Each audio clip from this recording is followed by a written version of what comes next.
유언은 유언한 자가 죽어야 되나니 유언은 그 사람이 죽은 후에야 유효한즉 유언한 자가 살아있는 동안에는 효력이 없느니라. 이러므로 첫 언약도 피 없이 세운 것이 아니니 모세가 율법대로 모든 계명을 온 백성에게 말한 후에 송아지와 염소의 피 및 물과 붉은 양털과 우슬초를 취하여 그 두루마리와 온 백성에게 뿌리며 이르되 이는 하나님이 너희에게 명하신 언약의 피라 하고 또한 이와 같이 피를 장막과 섬기는 일에 쓰는 모든 그릇에 뿌렸느니라.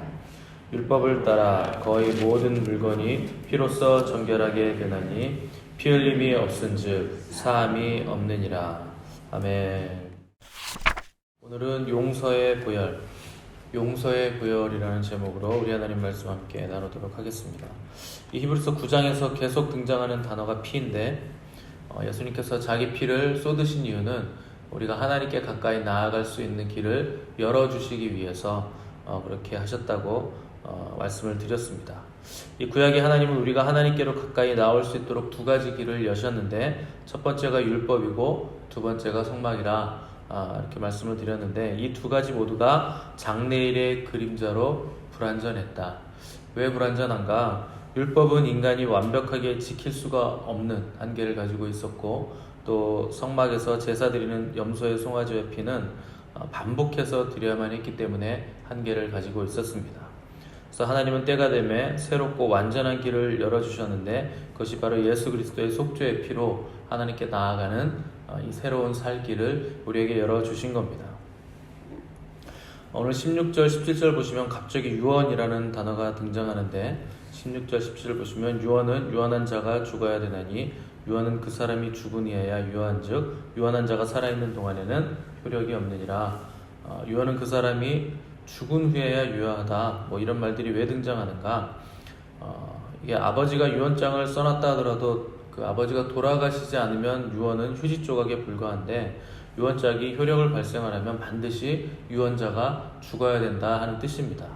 근데 여기서 유언이라는 단어를 끌고 온 이유는 15절에서 예수님을 새 언약의 중보자라 이렇게 표현을 했는데 여기 언약이라는 단어가 디아디케라는 헬라어입니다. 이게 유언이라는 뜻입니다.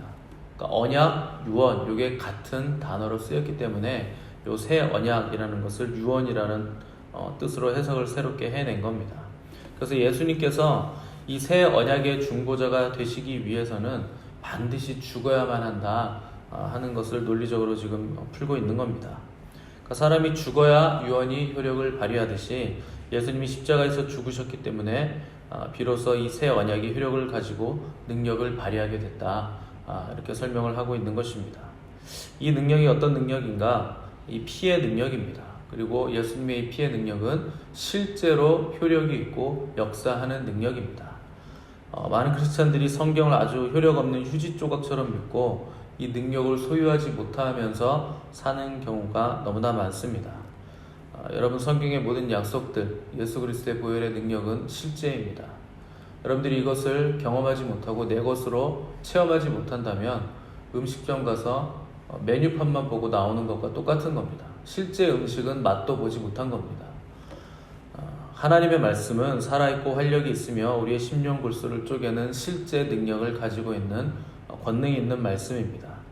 주님께서 수고하고 무거운 짐진 자들아 다 내게로 오라 내가 너희를 쉬게 하리라 하셨을 때 이 말씀은 실제여서 우리가 그렇게 하나님 앞에 나아가면 기도하면 모든 기도가 응답이 되고 병을 고쳐주시고 악한 영이 떠나감으로 우리에게 구원의 역사가 일어나는 겁니다.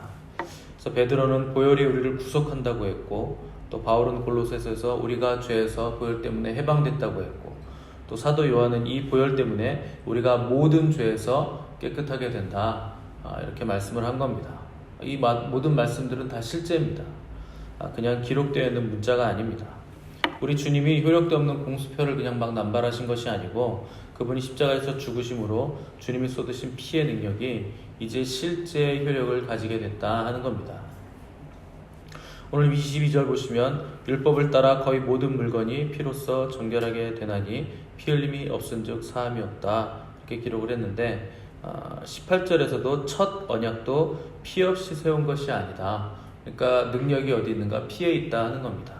또 19절에서도 모세의 율법도 피로써 뿌려졌다. 21절에서도 이와 같이 피를 장막과 섬기는 일에 쓰는 모든 그릇에 뿌렸다.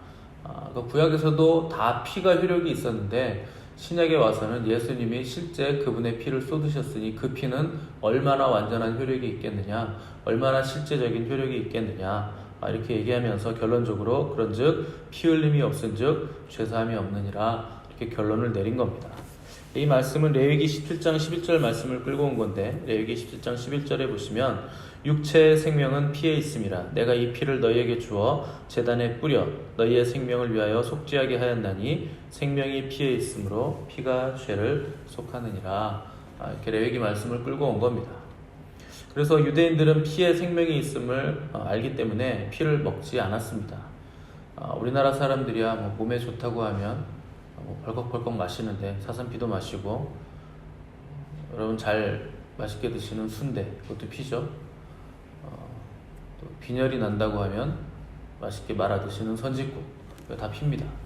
근데 그 피에는 생명이 있기 때문에 인간의 본성적으로 피는 꺼리게 되어 있습니다. 피를 먹는 것 자체가 금해지게 되어 있습니다. 왜 그런가? 피를 흘렸다, 피가 내 눈앞에 있다 하는 것은 누군가의 죽음을 상징하기 때문에 그런 겁니다. 그러니까 피를 먹는다 하는 건 생명을 먹는 것과 같은 것이고 반대로 말하면 죽음을 먹는 것과 같은 의미가 있는 겁니다.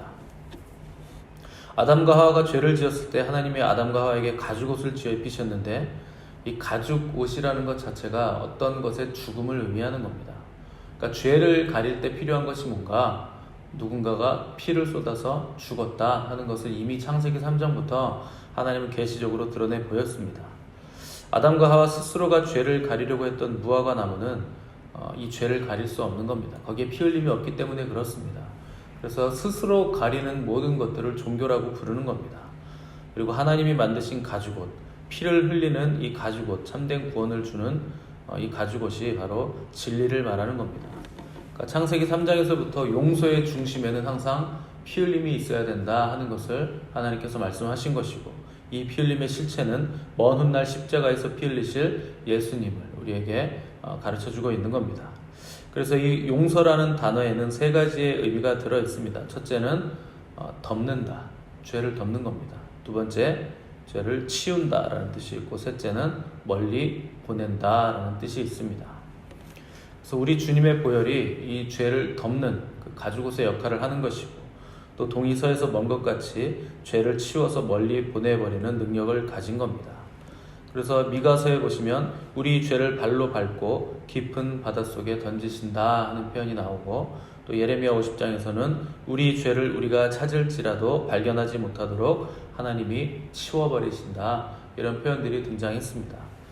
그러니까 피 흘림이 없이는 죄사함이 없다는 말 안에는 용서에는 피의 대가가 따른다 하는 의미를 가지고 있는 겁니다. 여러분 용서에는 반드시 피의 대가가 따르는 겁니다. 여러분들이 누군가를 용서하시면 그 안에도 피의 대가가 들어있는 겁니다. 개인과 개인 사이의 죄는 내가 용서하면 그것으로 끝난다고 생각할 수 있겠지만 우리가 사람에게만 죄 지은 것이 아니라 하나님께도 죄를 지었기 때문에 하나님께 지은 죄는 개인이 용서해 준다고 해서 용서받을 수 있는 게 아닙니다. 하나님께 지은 죄는 반드시 하나님만이 용서를 해 주실 수가 있는데 하나님도 그냥 그래 내가 용서해 줄게 이렇게 해서 용서를 베푸시는 게 아니라 반드시 아주 큰 대가를 치르셔야 됩니다. 하나님도. 왜냐하면 하나님께서 죄의 삭은 사망이다 이렇게 정하셨기 때문에 그렇습니다. 반드시 누군가가 죽어야 됩니다. 하나님의 용서는 반드시 피의 대가가 들어있는 겁니다. 이 모든 율법에는 하나님의 선하신 성품이 담겨있기 때문에 하나님이 죄의 삭은 사망이라고 정하신 것은 하나님도 부정하실 수가 없는 겁니다. 하나님이 정하셨기 때문에. 그래서 따라서 죄 용서에는 반드시 뭐가 필요한가? 피의 대가, 죽음이 있어야만 죄 용서가 가능한 겁니다. 그래서 하나님이 죄를 용서해 주시기 위해서 엄청난 대가를 치르셨는데 바로 자기가 사랑하시는 독생자 아들을 십자가에서 죽게 하신 겁니다.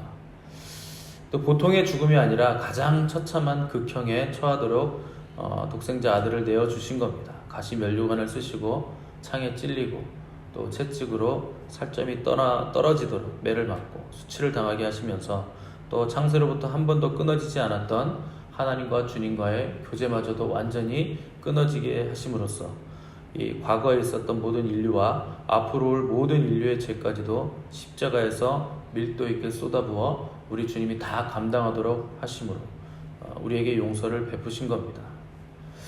우리가 이 사실만 깊이 묵상해도 반복적으로 죄를 짓기가 굉장히 어렵습니다. 주님이 어떤 대가를 치르셨나, 하나님이 어떤 대가로 우리를 용서하셨나를 우리가 안다면 절대 죄를 그렇게 쉽게 지을 수가 없는 겁니다. 왜 그런데 크리스찬들이 그렇게 쉽게 죄를 짓는가? 주님이 치르신 대가, 하나님이 쏟으신 이 피의 대가를 깊이 우리가 묵상하지 않기 때문에 그토록 쉽게 죄를 짓는 겁니다. 그래서 히브리서 기자는 믿음의 주여 온전케 하시는 분인 예수를 깊이 생각하고 그분을 바라봐야 된다, 이렇게 우리에게 권면하고 있는 겁니다. 죄를 지었어도 우리가 회개하고 하나님께로 돌아가면 하나님은 분명히 죄를 용서하시고 죄를 던지시고 동의서에서 먼 것 같이 우리의 죄를 없이 하시지만 그때마다 하나님은 자기 아들을 죽음에 내어주셨던 그 예수 그리스도의 죽음을 기억하셔야만 하는 겁니다. 우리 하나님이 그것을 기억하기 때문에 우리 죄를 용서하시는 것이지 아무런 생각 없이 그래 내가 용서해 줄게, 그래서 그냥 허허허 웃으면서 인심 좋은 할아버지처럼 그렇게 쉽게 용서해 주시는 것이 아닙니다. 우리가 회개할 때마다 주님의 십자가를 우리 하나님은 자기 아들의 죽음을 계속 반복적으로 기억하셔서 그래서 우리를 용서해 주시는 겁니다. 그분이 베푸신 용서가 얼마나 큰가를 안다면 우리에게 무례하게 대하는 사람들에게 우리도 얼마든지 용서할 수 있게 되는 겁니다. 이 인간관계에서 용서하지 않는 것만큼 무서운 관계가 없고 또 용서받지 못하는 사람만큼 비참한 사람도 없는 겁니다. 여러분들이 인간관계 안에서, 공동체 안에서 한 사람이 나를 미워하고 용서하지 않는 그 느낌을 아마 경험을 해 보셨을 겁니다. 그게 얼마나 불편하고 얼마나 비참한지 여러분 아실 겁니다. 근데 하나님은 공의로우시기 때문에 우리를 용서하실 수 있는 겁니다. 근데 세상에 공의를 외치는 사람들이 그토록 많은데 왜 공의가 이루어지지 않는가? 사랑 없이 공의를 외치기 때문에 세상에는 공의가 이루어지지 않고 있는 겁니다. 자기도 공의롭지 못하면서 공의를 외치면서 칼을 휘두르기 때문에 다 사람과의 관계가 파괴되고 또 사람을 죽이고 있다 하는 겁니다. 공의의 목적은 용서에 있는 겁니다. 용서할 수 있는 사랑을 가진 사람이 공의로운 사람입니다. 용서는 말할 수 없는 큰 대가와 눈물과 아픔을 통과하는 공의를 거쳐야만 용서할 수 있기 때문에 용서를 베푼다 하는 것은 아주 큰 공의의 과정을 거쳤다 하는 것을 우리가 기억을 해야 됩니다. 그러니까 주님이 우리를 용서하실 때 하나님이시니까 쉽게 용서하실 수 있는 거지 더 전능하시기 때문에 용서가 가능하신 것이지 여러분 이렇게 생각하시면 절대 안 됩니다. 하나님도 자기가 스스로 배운 법을 절대 꺾지 않으십니다. 그래서 반드시 죄의 삭은 사망이다, 이것을 지키시기 때문에 엄중한 공의로 피의 대가를 흘리셔서 하나님도 용서를 하시는 겁니다. 우리를 용서하시기 위해서 이 공의의 대가로 흘리신 주님의 귀한 보혈의 강가로 나아가서 우리의 영혼을 적실 때 우리는 그때 비로소 진정한 용서를 받을 수 있는 것이고 우리도 다른 사람을 진정으로 용서할 수 있게 되는 것입니다. 사람이 겸손을 배우려면 교만의 끝까지 가서 창피를 당해야 되고 또 인내를 배우려면 인내할 수 없을 만큼, 견딜 수 없을 만큼 괴로운 지경의 그 끝까지 떨어져 봐야 됩니다. 또 용서를 배우려면 용서하지 못할 상황까지 우리가 가봐야 됩니다. 그래야 우리가 비로소 용서를 배울 수가 있는 겁니다. 주님이 대가를 치르신 것처럼 저와 여러분들도 용서하기 위해서 대가를 치르는 삶을 사시기를 바랍니다. 우리가 그런 은혜를 받았기 때문에 그런 은혜를 베풀 수가 있는 겁니다. 여러분, 자존심을 지킨다고 해서 뭐가 되는 게 아닙니다. 마지막 잎새가 떨어진다고 해서 나무 죽지 않습니다. 봄이 오면 다시 새순이 돋지 않습니까? 그러니까 마지막 남은 자존심 떨어진다고 해서 인생 끝나는 건 아닙니다. 자존심을 버리고 서로가 서로를 용서하는 은혜가 있기를 바랍니다. 용서한다는 것은 다 있는 겁니다. 내가 이번에는 용서해 줄게. 내가 근데 이번에 용서해 주면 너 내가 세 번째 용서해 주는 건데 다음에는 국물도 없어. 여러분 이거 용서 아닙니다. 용서는 그냥 망각하는 겁니다. 잊어버리는 겁니다. 그런 일이 있었어? 이렇게 물어볼 정도로 그냥 아예 뇌리에서 사라지는 겁니다. 다 기억하면 용서하는 게 아니고 분노를 보류해 놓고 계속 쌓고 있는 겁니다. 그것은 절대 용서가 아닙니다. 주님은 마태복음에서 너희가 사람의 잘못을 용서하면 너희 하늘 아버지께서도 너희 잘못을 용서하시려니와 너희가 사람의 잘못을 용서하지 아니하면 너희 아버지께서도 너희 잘못을 용서하지 아니하시리라. 이렇게 말씀하셨습니다. 이것은 살아있고 실제인 능력 있는 주님의 말씀입니다.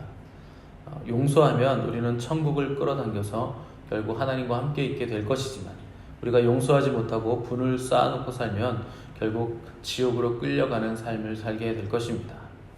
하나님께서 예수님을 통해 베푸신 용서를 깊이 묵상하시기 바랍니다. 그분이 우리에게 베푸신 이 피의 용서를 우리가 누리시고 그 누림이 눌림이 되지 않도록 겸손과 온유로 서로 용납하시고 받아주시고 기다려주시고 사랑으로 용서하시는 우리 미션처치 성도들 되시기를 간절히 바랍니다. 함께 기도하겠습니다.